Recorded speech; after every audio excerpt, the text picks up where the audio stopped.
അസ്സലാമു അലൈക്കും വറഹ്മത്തുള്ള. നമ്മൾ കുറ്റിപ്പുറന്ന് പുറപ്പെട്ട് ഇപ്പോൾ ട്രിവാൻഡ്രത്തിലേക്ക് എത്തിയിട്ടുണ്ട്. അവിടുന്ന് സുബഹി നിസ്കാരം കഴിഞ്ഞ് ഏകദേശം നമ്മൾ 5 മണി സമയത്താണ് എത്തിയിട്ടുള്ളത്. സുബഹി നിസ്കാരം കഴിഞ്ഞ് നമ്മൾ ഭീമാപ്പള്ളിയിലേക്ക് പുറപ്പെട്ടുകൊണ്ടിരിക്കുകയാണ്. അപ്പോൾ നമ്മളങ്ങനെ ഭീമാപ്പള്ളിയിലേക്ക് ഇപ്പോൾ എത്തിയിട്ടുണ്ട്. മഹാനായിട്ടുള്ള മാഹിൻ അബൂബക്കർ എന്നിവരുടെ മക്ബറയാണ് ഇവിടെ സ്ഥിതി ചെയ്യുന്നത്. ഉമ്മയായ ഭീമ ബീവിയുടെ മക്ബറ സ്ഥിതി ചെയ്യുന്നു. ബറക്കത്തിൻ്റെ മിഠായിയൊക്കെ വാങ്ങാൻ വേണ്ടി ഇപ്പോൾ പള്ളീൻ്റെ അടുത്തുള്ള ഒരു കടയിലേക്ക് എത്തിയിട്ടുള്ളത്. മസ്ജിദിൻ്റെ 4 ഭാഗം ഒരുപോലെയാണ് കാണുന്നത്. 4 ഭാഗം ഒരുപോലെ ഉണ്ടാക്കിയ പോലെയാണ് നമ്മുടെ മസ്ജിദ് കാണുന്നത്. അപ്പോൾ നമ്മൾ വാങ്ങിച്ചിട്ടുള്ള ബറക്കത്ത് മിഠായിൻ്റെ ഒരു പാക്കിന് 30 രൂപയാണ് വരുന്നത്.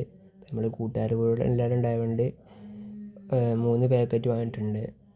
നമ്മളിപ്പോൾ ഇങ്ങനെ മക്കാമിലേക്ക് നടന്നുകൊണ്ടിരിക്കുകയാണ്. മക്കാമിൽ ഒരുപാട് ആടുകൾ, പൂച്ചകൾ, പ്രാവുകളും കാര്യങ്ങളൊക്കെ ഉണ്ട്. നമ്മൾ ഭീമാപ്പള്ളി എത്തുന്നതിൻ്റെ 2 ദിവസം മുമ്പ് അവിടെ ഉറൂസ് നടന്നിട്ടുണ്ടായിരുന്നു. അപ്പോൾ ആ ഉറൂസ് നടന്നപ്പോൾ കാണുന്നത് ഗ്രൗണ്ട് മൊത്തം സ്റ്റേജും കാര്യങ്ങളൊക്കെ കാണുന്നുണ്ട്. അപ്പോൾ 2 ദിവസം മുമ്പ് വന്നിട്ടുണ്ടെങ്കിൽ അപ്പോൾ ഉറൂസിന് പങ്കെടുക്കാൻ പറ്റിയിരുന്നു.